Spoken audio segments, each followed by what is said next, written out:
سید ابن طاووس علیہ الرحمہ نے روایت کو نقل کیا اپنی دعاؤں کی کتاب میں. ایک شخص ہے جو بخدمت امام علی رضا علیہ السلام پہنچا ہے. اللہم صلی اللہ علیہ وسلم. اور امام کی بارگاہ مقدس میں سوال کرتا ہے مولا سے، مولا مجھے نماز جعفر تیار کا طریقہ بتا دیجئے. نماز جعفر تیار کا طریقہ بتا دیجئے. سوال کس سے کر رہا ہے؟ امام سے. امام نے جواب دینا، کیا جواب دینا ہے کہ نماز جعفر تیار کیسے پڑھی جاتی ہے. مگر امام نے جواب دینے کے بجائے ایک توجہ کی انداز میں ایک تنبیہ کے طریقے پر آپ نے ارشاد فرمایا، تم آخر نماز رسول خدا کیوں نہیں پڑھتے؟ عجیب جملہ ہے. ارشاد فرماتے ہیں کیا اللہ کے رسول نے نماز جعفر تیار نہیں پڑھی تھی؟ اور کیا جعفر تیار نے رسول خدا کی نماز نہیں پڑھی تھی؟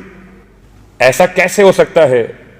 اصلاً جعفر تیار کی اپنی کوئی نماز نہیں ہے، یہ نماز بھی اللہ کے رسول نے عطا کی ہے، تو اس کا نام بھی نماز رسول خدا ہی ہے. تو جعفر تیار کو عطا کی گئی تو آپ کے نام سے منسوب ہو گئی.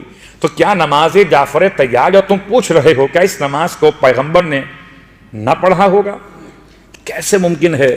جو ایک بچے کو میٹھا کھانے سے منع کرنے سے پہلے 2 دن خود میٹھا چھوڑ دیں اور پھر تلقین فرمائیں، وہ ایسی تلقین کسی نماز کی کیسے کر سکتے ہیں جو خود نہ پڑھ رہے ہوں؟ صلوات پڑھے محمد و آل محمد. ممکن نہیں.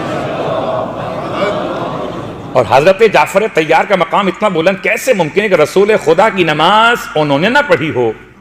یعنی 8ویں امام کے دور تک لوگ ایسے تھے کہ نماز جعفر تیار تو جانتے تھے، نماز رسول خدا نہیں جانتے تھے.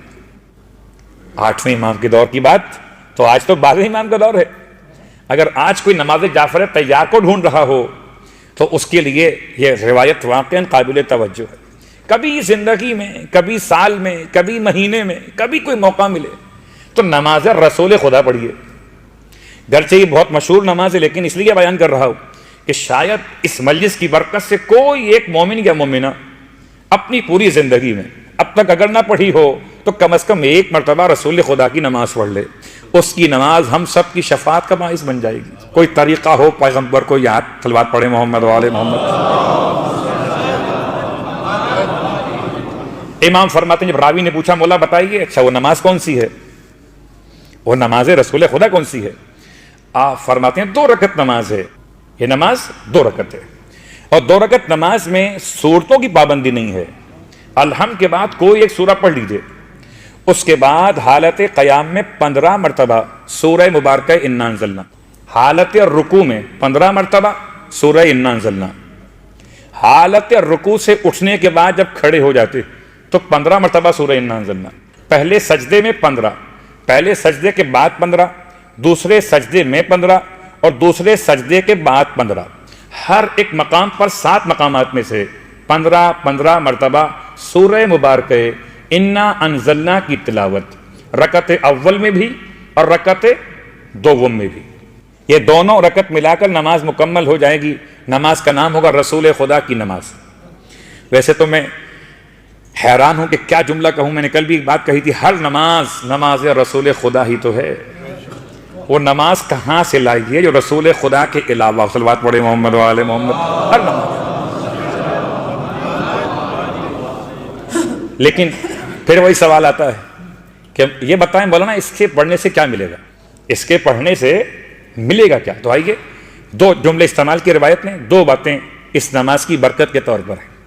اس نماز کو پڑھ لینے والا اس کے اور خدا کے درمیان، اس نماز کو پڑھنے والے اور خدا کے درمیان کوئی گناہ باقی نہ رہے گا مگر یہ کہ خدا نے اسے بخش نہ دیا ہو.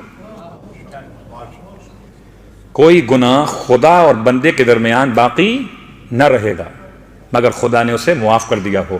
اور جو وہ اللہ سے حاجت طلب کر رہا ہوگا پروردگار اس نماز کی برکت سے اس کی حاجتیں پوری فرمائے گا. اللہ اکبر. تو اگر انسان کبھی زندگی میں موقع ملے، کبھی انسان کی توجہ ہو تو کم از کم نماز جعفر تیار تو بہت پڑھتے ہیں، کبھی نماز رسول خدا صلی اللہ علیہ وآلہ وسلم بھی پڑھ لیجیے. نماز کی بات بھی آ چکی.